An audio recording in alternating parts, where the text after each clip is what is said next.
All right, it looks like we have reached critical mass, so we are going to go ahead and get started. Again, thank you for everyone joining here today and taking time out of their day. Just a few housekeeping notes before we begin. First off, as always, this workshop is being recorded and everyone will receive a copy of that recording following today's session. So you can look out for an email in your inbox about 24 hours from now that will have a link to that recording. So if you have to step away, get distracted at any point, not to worry. That being said, during today's session, if you do have any questions, please feel free to put those in the Q&A. I'm joined by some members of our amazing customer support team who are going to be doing their best to try and answer those. I can't guarantee that we're going to get to answer all the questions. We do have hundreds of you on today's workshop, but we will do our best. And if you need to enable closed captioning or live transcription during the webinar, I'll be posting a link in the chat with instructions on how to do this in Zoom. All right, so a quick look at our agenda. I'm first going to do some brief introductions of myself and who we are here at Savi for those that may be less familiar with us. And then we are going to dive right in. And these sessions, which are held the first week of every month, are really geared towards policy updates. So we're going to focus on what's been happening, the major changes to some of these programs. And so it's going to be less focused on some of the sort of student debt 101. We have a lot of other webinars and workshops that do focus and walk through all those programs. Today's session is, again, going to focus on all of the recent and most important policy changes that all of you should be aware of. So we're going to walk through those, and there have been a lot. We're going to go through some frequently asked questions that can hopefully help you to digest some of this information. I know it can be overwhelming and it's a lot, and that's exactly why we're here. And then we'll walk through next steps on how you can utilize Savi in your Savi account to move forward and to navigate all of these programs. We know there have been lots of changes in the last couple of months and years. And so again, we're here to help you navigate through each and every one of those. So my name is Lindsay Clark. I am our Chief Borrower Advocate here at Savi. I'm a student loan borrower myself. I have a little over $200,000 in student loan debt between undergrad and grad school. I say that because one, sometimes it makes people feel better about their own situation, but two, because being a student loan borrower impacts how I communicate about these topics. I wasn't always a student loan expert. I struggled with repaying my student loans and figuring out what were the best options for me. So I know exactly what it's like to feel like many of you do right now. And so my goal here today is to communicate in a way that is clear, that can hopefully help you feel a bit more informed and empowered about your student loans. And again, the whole idea behind Savi is that we are going to be a partner and advocate with you every step of the way. So you never have to tackle these alone. Now, I work for Savi. Savi is a social impact technology startup based in Washington, D.C. We were founded by student loan experts and advocates who've been fighting on behalf of the borrower for more than 2 decades. And in 2017, we realized how difficult it was for many borrowers to navigate some of these federal repayment and forgiveness programs, like a public service loan forgiveness. So we decided to do something about it. So we developed Savi as a technology platform, almost like a TurboTax for your student loans, and a human service so that we could provide really quality customer support to anyone with student loans to be able to help borrowers like you and like me not only better understand our student debt, but to navigate successfully from start to finish around some of these really complicated programs. But along the way, our goal is to make the experience of being a student loan borrower a better one, because I think we can agree it's not great. So we try to do that by identifying as much additional savings as possible on a month-to-month basis through things like income-driven repayment plans. At Savi, we like to think that borrowers and not their student loan debt are our top priority. There are a lot of entities and organizations in this space that profit or make money off of your debt. Their interests only lie around servicing your student loan debt. And that's not us. We are here to serve you, the borrowers, and put you all first. And again, today's session is really geared towards helping inform and empower you around some of these policy changes so that you can feel better as an overall consumer when it comes to your student loans. And we're all here because most, if not all of you, have access to Savi as an exclusive student loan benefit, either through your employer, a financial institution, union, membership association, whatever it might be. Savi partners with some incredible organizations across the country to provide our services and tools as an exclusive student loan benefit. So not just anyone can have access to Savi. And the great thing is that it's not just available to you as an employee or member, but any of your family members as well. And I'll show you at the end of the presentation how you can invite any of your family members to create a Savi account for free and benefit from our services as well. All right, with introductions out of the way, we have a lot to cover here today. So we're going to run through some of the most important policy updates, and this is as of today, August 6th, 2025. All right, first up, let's talk about the SAVE plan and what's going on here. So the SAVE plan was one of the income-driven repayment plans introduced under the Biden administration. It was the most affordable income-driven repayment plan to date. It cut monthly payments in about half for most borrowers. And as a result of lawsuits last year and injunctions that held things up in the courts, the plan was put on hold. And the plan is still on hold due to these federally issued court injunctions, meaning borrowers who were already enrolled in SAVE, about 8 million borrowers, in fact, were automatically placed into a general forbearance when this hold went through. And they essentially remain there to this day and will continue to remain there until the litigation is resolved. Now, under this forbearance, you do not have to make your monthly payments on your student loans. All right, so there is no monthly payment due. However, one recent change in the last month is that as of August 1st, so a couple days ago, interest is now starting to accrue. Up to that point, there was a 0% interest during this time. So there was no payment, no interest. Now that interest component has changed and interest is starting to accrue as of August 1st.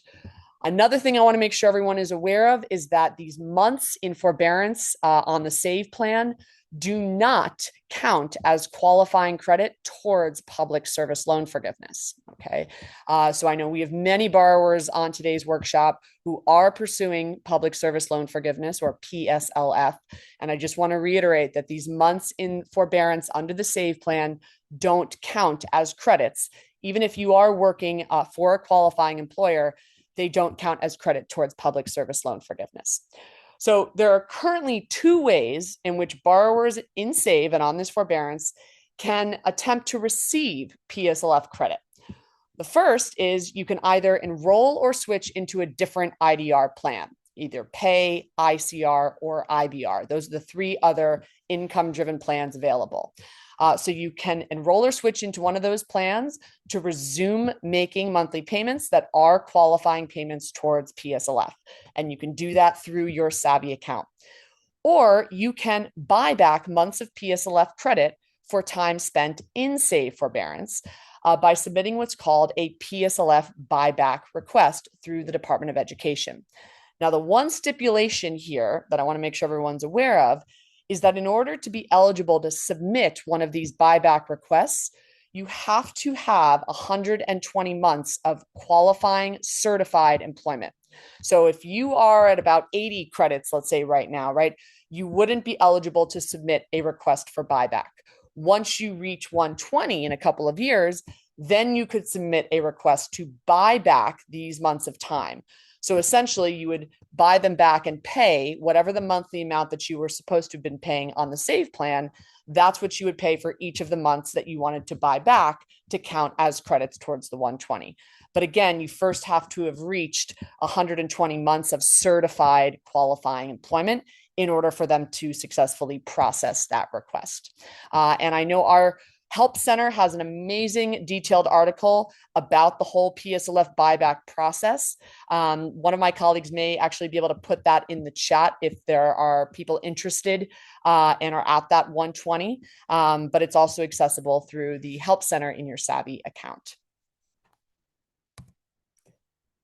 All right, now let's talk about the other IDR plans. So non-save income-driven repayment plans, which are PAY, which stands for pay as you earn, ICR, which stands for income contingent repayment, and IBR, which stands for income-based repayment.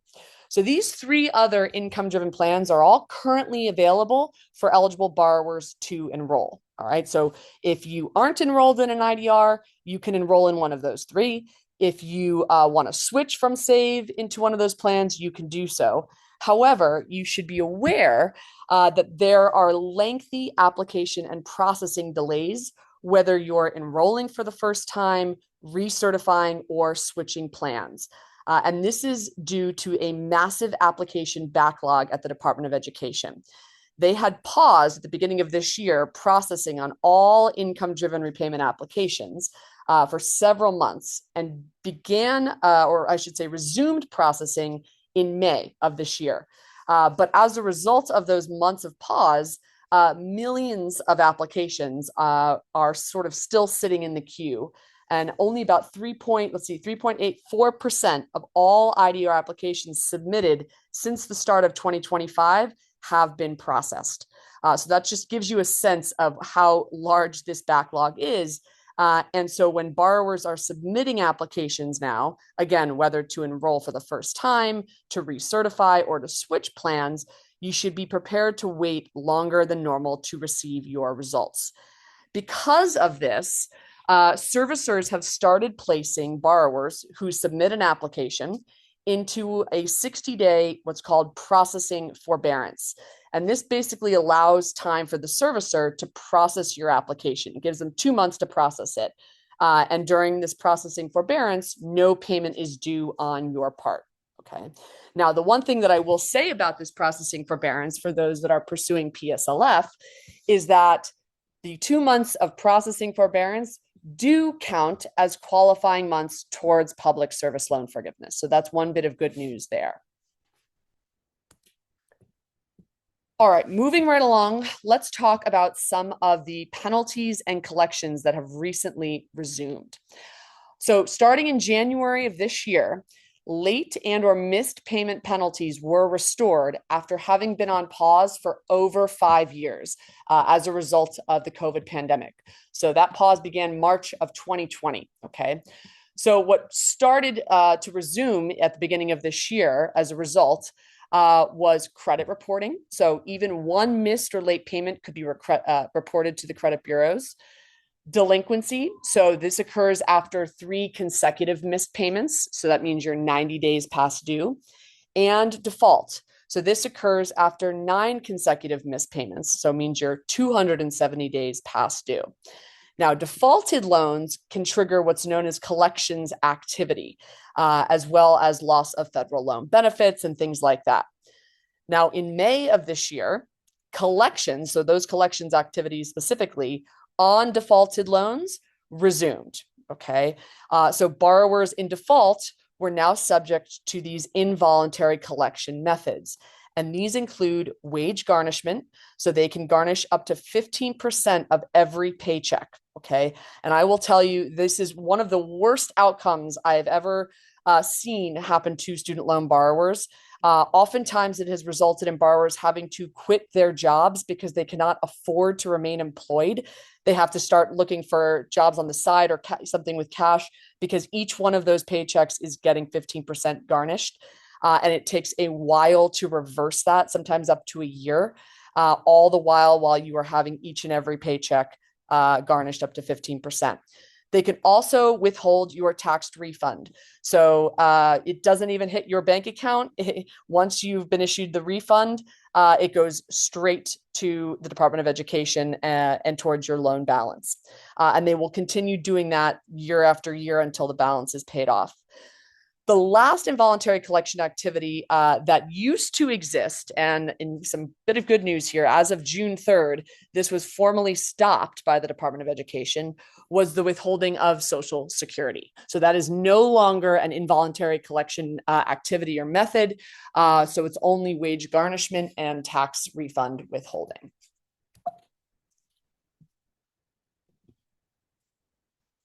Now, the impacts of these delinquency and defaults and collections activities have been severe.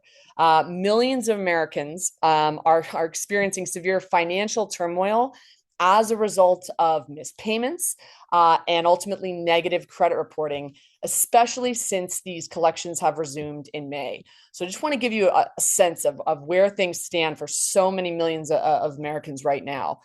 So currently, only 38% of borrowers in repayment are in good standing. Okay, meaning they are current on their monthly student loan payments. So these are borrowers that have a monthly payment due, right? Only 38% of people are actually, current or on time with those payments. More than 3 million borrowers saw their credit scores drop by over 100 points after their student loans were reported delinquent status to the credit bureaus. Just to give you a sense of how significant a 100-point credit score drop can be, a personal bankruptcy filing can result in anywhere between 100 to 150 point drop. So this can be potentially life altering in a bad way for many borrowers as a result of being reported delinquent. Another 5.4 million are on the brink of delinquency and will face the same consequences once their loan status is reported as delinquent in the next month. Over 5 million borrowers are currently in default, according to the Department of Education, but they estimate that that will double to 10 million borrowers in default by the end of the summer, okay, by the end of this month. And about 2 million borrowers are estimated to go into wage garnishment by September, meaning they will have 15% of every one of their paychecks taken. So we're really starting, and this is probably just the beginning here, but many borrowers are really, really struggling as a result of these things being turned back on. So we want to make sure everyone is aware of just how severe the consequences can be. And obviously, we want to try to help everyone avoid those if possible.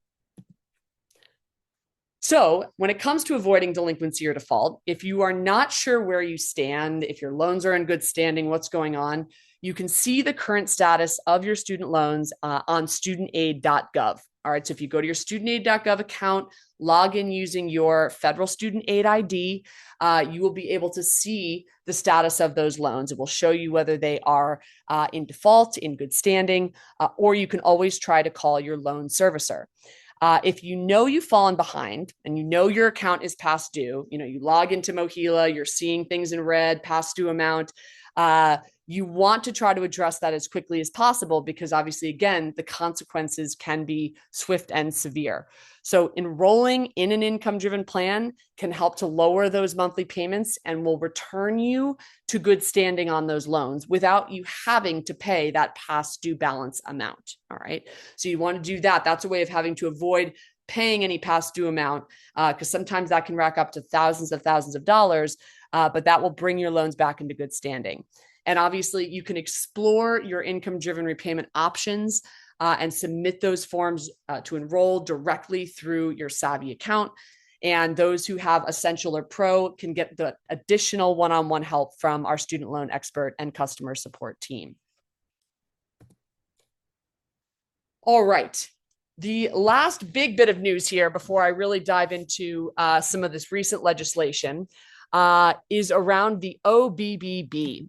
So last month, July 4th, President Trump signed into law the One Big Beautiful Bill. This was the massive reconciliation bill that congressional Republicans have been working on for months to try and enact his sort of key legislative priorities. And the student loan reforms embedded into the OBBB will make the most significant changes to federal repayment and forgiveness programs in decades. And they will impact nearly every current and future student loan borrowers. Some of the major reforms that are scheduled to take effect next year include removing existing income-driven repayment plan options and replacing them with a new single repayment assistance program or RAP, placing yearly and lifetime caps on the total amount of student loan debt that someone can take out or borrow, and ending economic hardship and unemployment deferments.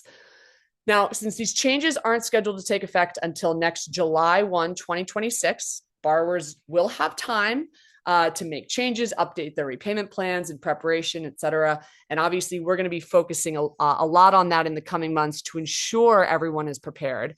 In the meantime, we're working very hard to try and communicate around these things to all borrowers. But I want to really spend the next 10, 15 minutes breaking down exactly what's included in the OBBB and how it will potentially impact you. All right, so let's talk through the OBBB. So we're going to sort of focus on four main areas here when it comes to sort of the changes to repayment and forgiveness that were included in this legislation. So first, we're going to start with the changes to student loan repayment plans. And we're going to break this down for current borrowers, Parent Plus loan borrowers, new or future borrowers, and then we'll talk about this new repayment assistance plan or the RAP plan. Then we'll talk through the changes to student loan forgiveness and discharge programs. So things like public service loan forgiveness, income-driven repayment forgiveness, and closed school and borrower defense discharge. We'll also touch on the changes to student loan disbursement. So these are some of those yearly and lifetime caps that are now going to be put in place on how much someone can borrow. And last, we're going to talk about the changes to other student loan relief or hardship programs like economic hardship forbearances and things like that. All right, first up, let's talk about the changes to student loan repayment plans for current borrowers. So this is really important for probably most of you on the call here today.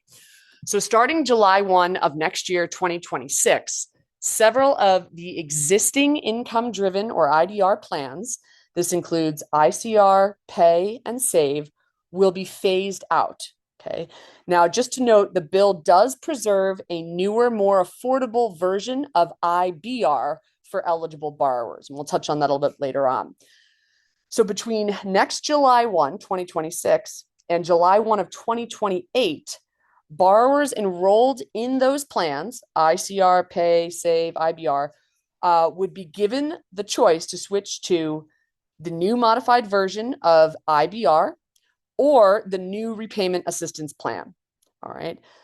Any new loans taken out on or after next July would not be eligible for any existing IDR options. But current borrowers like you all enrolled in any of these existing IDR options like ICR, Pay, or Save would not have to be moved into IBR or RAP until 2028. So basically, if you're in an IDR, any one of the IDR plans, by July 1 of next year, you will be able to stay on that plan until July 1 of 2028, at which point you'll be forced to move either to the new version of IBR or the RAP plan. That's it. If you are not on an IDR by July 1 of next year, you will not be able to have access to any of the ICR, Pay, or Save. You will only have access to the new repayment assistance plan. Okay. So the key takeaway here is borrowers won't be forced to switch immediately, but these transitions will begin in 2026. All right. But if you are enrolled in an IDR by next July, when these transitions begin, you'll be able to stay in that plan until 2028. All right. At which point you will be forced to transition. Okay. I know it's a lot here, but don't worry. We're going to be here to help every step of the way, make sure everyone is on the right track and has done the right things in time to make sure that you can transition successfully. All right, now let's talk about changes to student loan repayment plans for Parent Plus loan borrowers. I know we have a ton of Parent Plus loan borrowers out there. So this bill would essentially end income-driven repayment access for Parent Plus loan borrowers, but with some expanded or relaxed exceptions. So Parent Plus loan borrowers have until next July 1, 2026 to consolidate their loans, okay, via the direct loan program. And then they have until 2028 again to enroll in ICR, income contingent repayment. After that, under the terms of the bill, Parent Plus borrowers would be moved to this new IBR under the new system. Okay, they wouldn't even have access to the RAP plan. The bill also expands exceptions to include double consolidated Parent Plus loans that may be enrolled in other income-driven plans like IBR, Pay, or Save. So the key takeaway for Parent Plus loan borrowers is The action is a little bit more time sensitive for Parent Plus loan borrowers to preserve their income-driven repayment access. If you have a Parent Plus loan and you have not consolidated that loan and enrolled in an IDR yet, you want to do that as soon as possible. But at a minimum, make sure you have consolidated before July 1 of next year.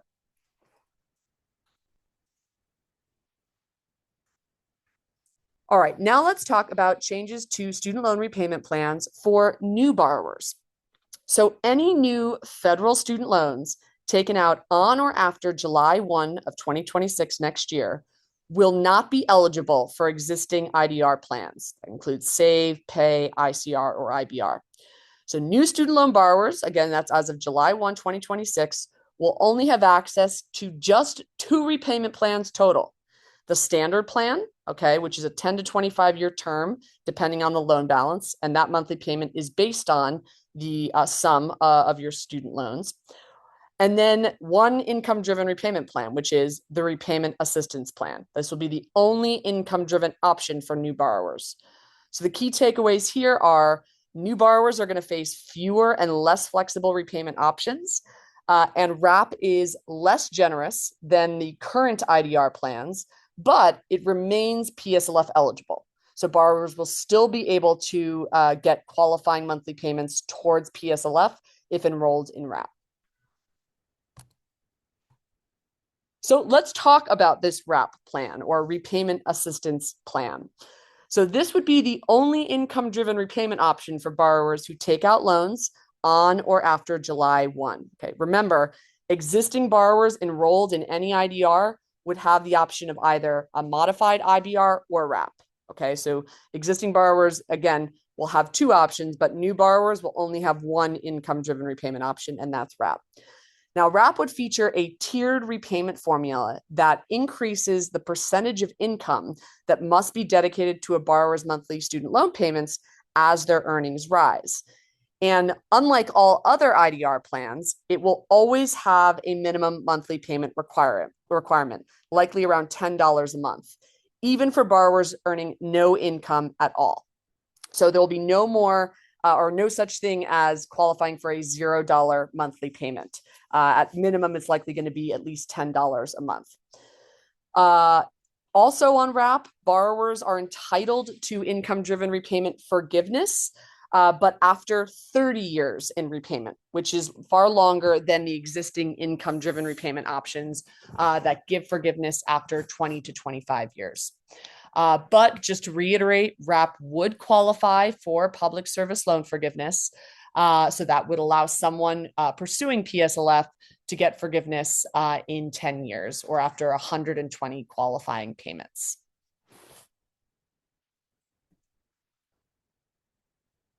Okay, now we're going to transition and let's talk about some of the changes to student loan forgiveness programs. So first up, I want to talk about income-driven repayment forgiveness.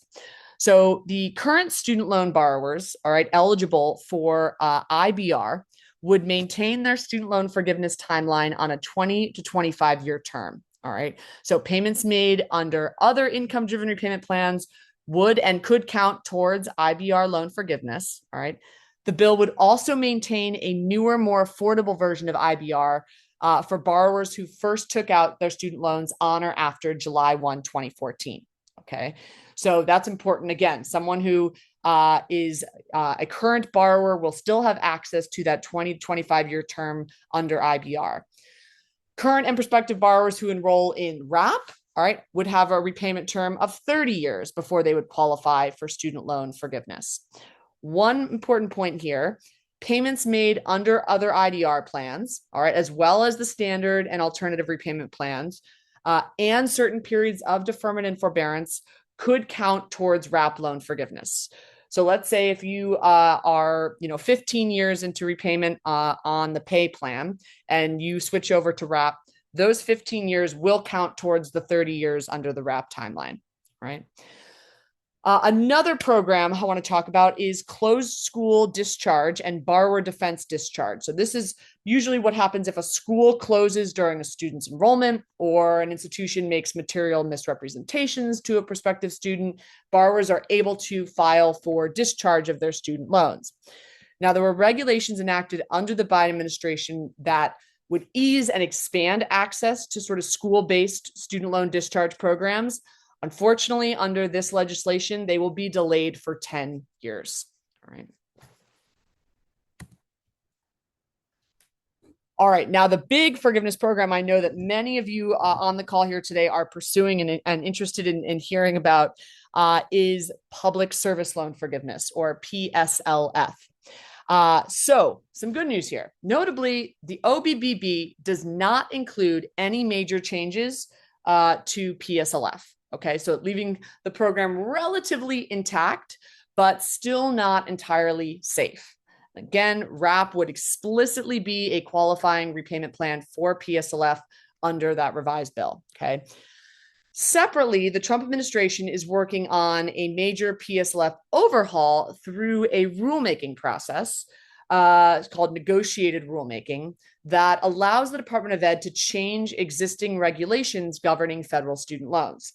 Ed recently completed a 3-day negotiated rulemaking session as it works to implement President Trump's executive order that he issued back in March that would restrict student loan forgiveness under PSLF for organizations that engage in activities with a, quote, substantial illegal purpose.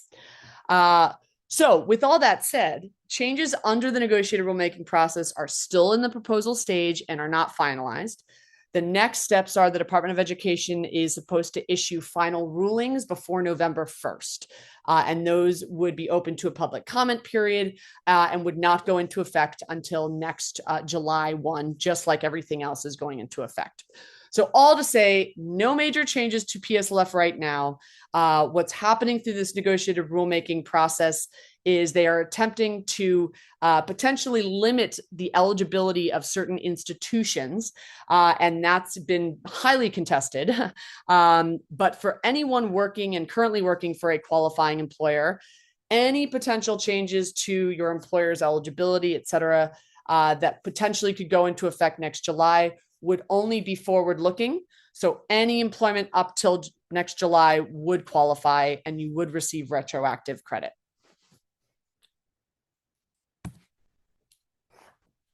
All right, last up here, let's talk about some of the changes to student loan disbursement. So this bill just doesn't impact current student loan borrowers and repayment. It also results in significant changes to how federal student aid is dispersed in the first place, really putting these yearly and lifetime caps on how much a student can borrow. So first of all, the bill eliminates entirely the Grad Plus program. This basically provided for graduate and professional students and allowed them to cover up to the total cost of their attendance. So there was no limit on how much student debt someone could take out as a Grad Plus loan. That program is now entirely eliminated starting July 1 of next year. It puts in place caps on graduate level federal loans. So at $20,500 a year with a $100,000 lifetime limit. Also puts caps on professional level federal loans. So these are loans for law or medical school at $50,000 a year with a $200,000 lifetime limit. Last but not least, it put caps on Parent Plus loans.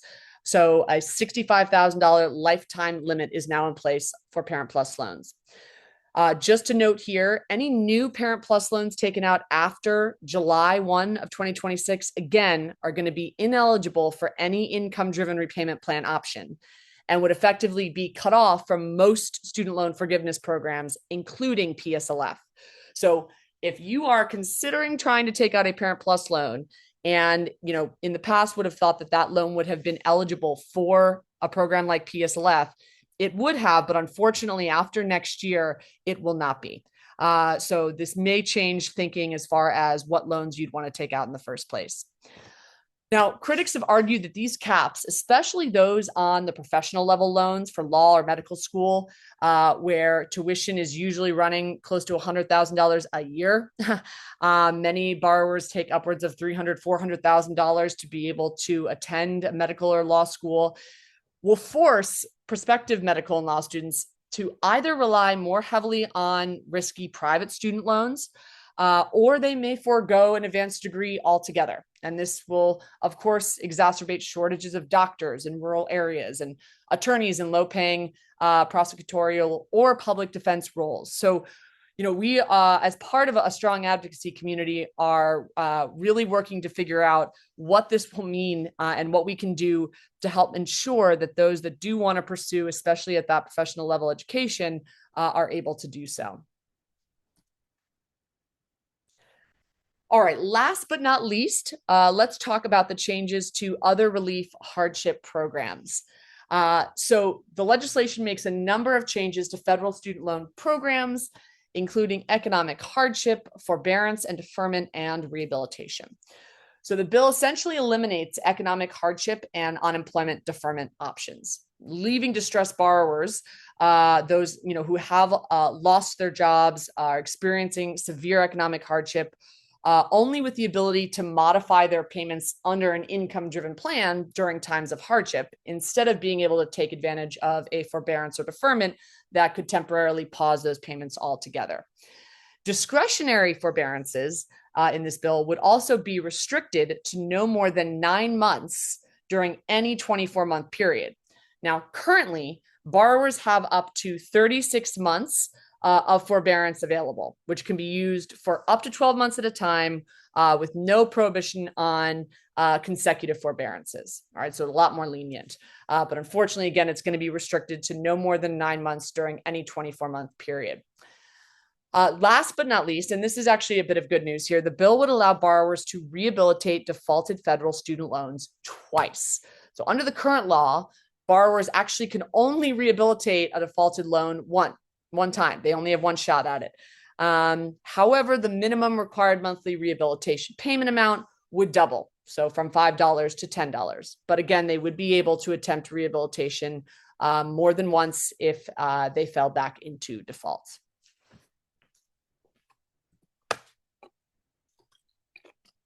All right, I'm going to take a quick peek at the Q&A just to see if we've got any questions that I might be able to answer out loud.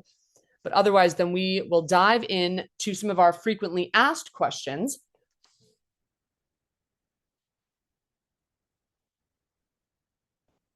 All right, let's dive into some of our FAQ here. All right, first up, where can I check the status of my federal student loans? And we touched on this a little bit earlier when we were talking about some of that delinquency and default. But let's go ahead and show you exactly where you can check that on your federal student aid account. So again, that's at studentaid.gov. You're going to log in using your FSA ID. You would have created this when you took out the loans in the first place. And here you'll be able to review all of your loans under the My Aid section. You can see right here, we put that red arrow, and then view your loan breakdown to see the current status of each of your loans and if they are currently in a repayment plan. So you can see here loan status. This would indicate if it's in default or not, and the repayment plan. All right, so that's exactly where you can check if you are unsure as to what status your loans might be in.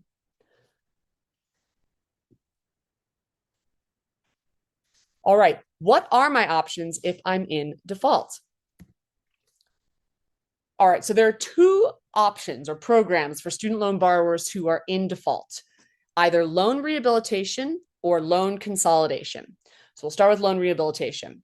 So you can rehabilitate a defaulted student loan where you will agree to pay a reasonable, and right now it's a minimum of $5 a month, monthly payment for 9 months within a 10-month period. Your loans will then be considered in good standing. They'll be brought out of default. Your credit report will also be updated to remove this period of default.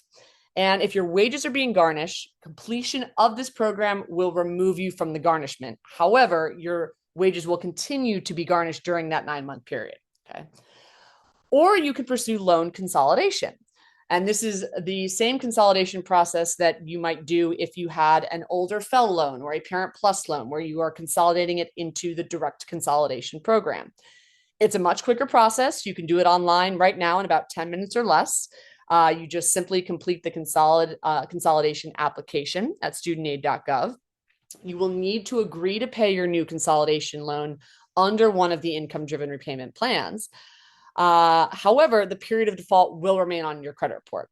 So it's almost like a get out of jail free card. It's much quicker. It can bring those loans right back into good standing once the consolidation is complete. However, that period of default does remain on your credit report. Now, you can only do each of these one time. So if you have already consolidated your loans, you can't do loan consolidation to get out of default. Same with rehabilitation. If you've already rehabilitated a defaulted loan under the current system or until next July, when the OBBB goes into effect, you wouldn't be able to pursue that again. So if you are in default and are trying to figure out which of these two is going to be your best option, the Savi team is here to help you walk through that. Can Savi help me avoid negative credit reporting? We absolutely can. And if I sort of didn't emphasize this enough, it is more important than ever to make sure your student loans are not at risk, because even a single late or missed payment can be damaging to your credit. So you want to make sure that you monitor the status of your student loans to ensure they're in good standing. If you have a past due amount, taking action immediately to bring your account current and avoid any future negative credit reporting. Savi actually provides tools to prevent and protect your student loans from these negative credit outcomes as part of the Essential and Pro membership. So we have the ability to monitor your loans and your credit record in real time to detect for early signs of risk. So this gives us a chance to reach out to you and alert you to take action before a missed payment turns into 3 missed payments and turns into a longer and bigger problem. So if your loans are synced with your Savi account, we're able to monitor that status of the synced loan to help you avoid missed payments and flag any issues before they potentially impact your credit report. In addition to what we always do, which is guiding you into the right repayment plan so that we can keep your monthly payment affordable. And as always, provide you with any one-on-one support and help that you might need to navigate that all. Can I still enroll in an IDR right now? Well, the answer is yes. Even though Save is on hold and you can't enroll in Save, there are other IDR plans, Pay, IBR, and ICR, that you can enroll in.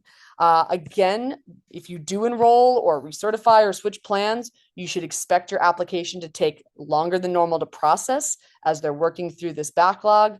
But those other IDR repayment plans, Pay, IBR, and ICR are available. And again, it just might take a little bit longer and you may be put into that processing forbearance. How can I apply for programs through Savi? So through your Savi account, after you have gone through and answered those questions in your Savi application, we'll show you on your plan options page exactly what your best option may be. And then you can actually enroll in those programs through that Savi account. You can click continue. We pre-fill and digitize all of those forms and applications, submit them to your servicer on your behalf. This includes income-driven repayment applications as well as public service loan forgiveness employment certification forms.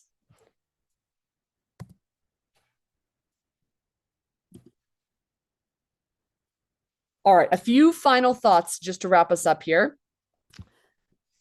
Just to reiterate, we are always on your side and the side of borrowers, especially as we know a lot of these changes are scary and concerning.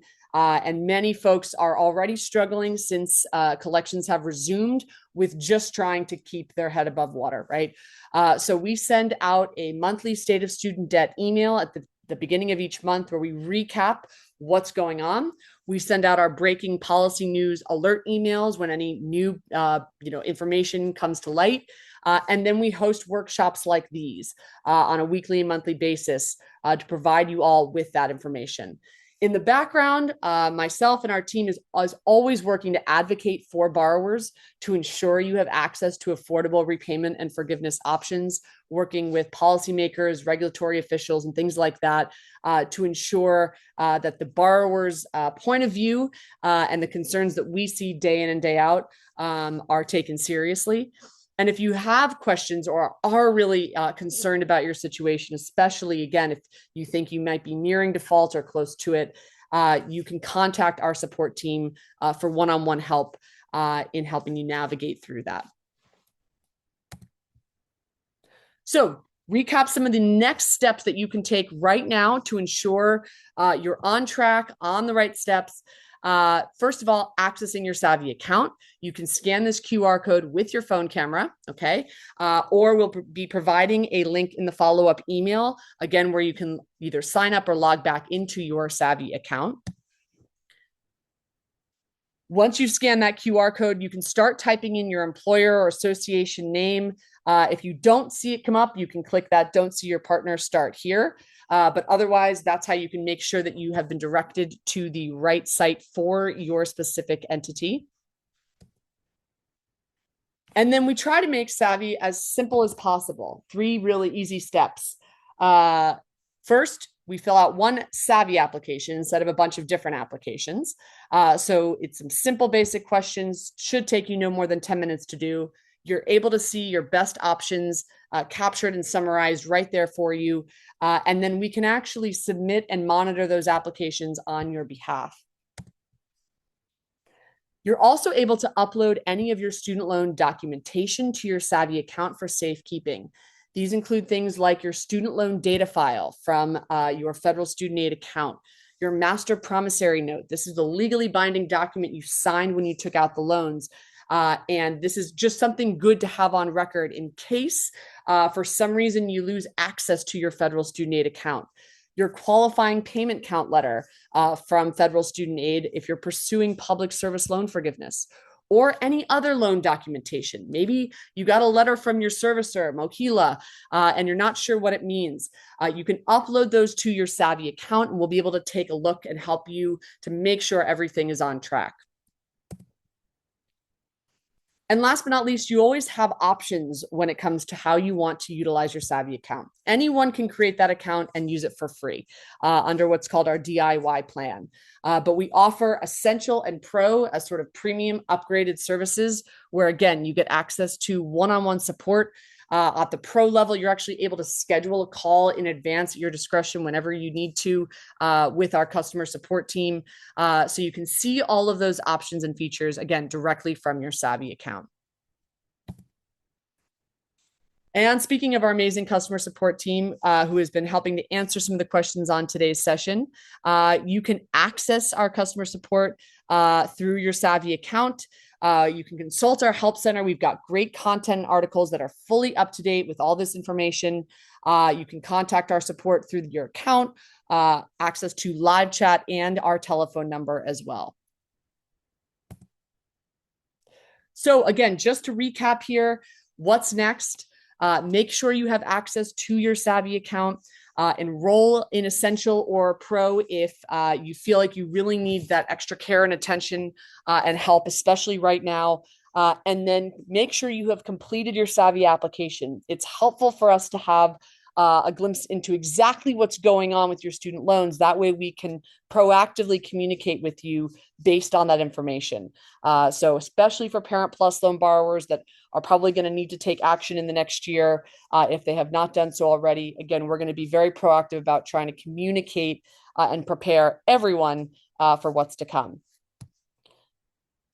All right. Well, I appreciate everyone taking the time to attend today's session. Again, we host these the first week of every month, Wednesday at 4 p.m. Everyone should receive email invitations to these sessions. We will continue to keep you informed and apprised of any of the changes that are coming through, as they do.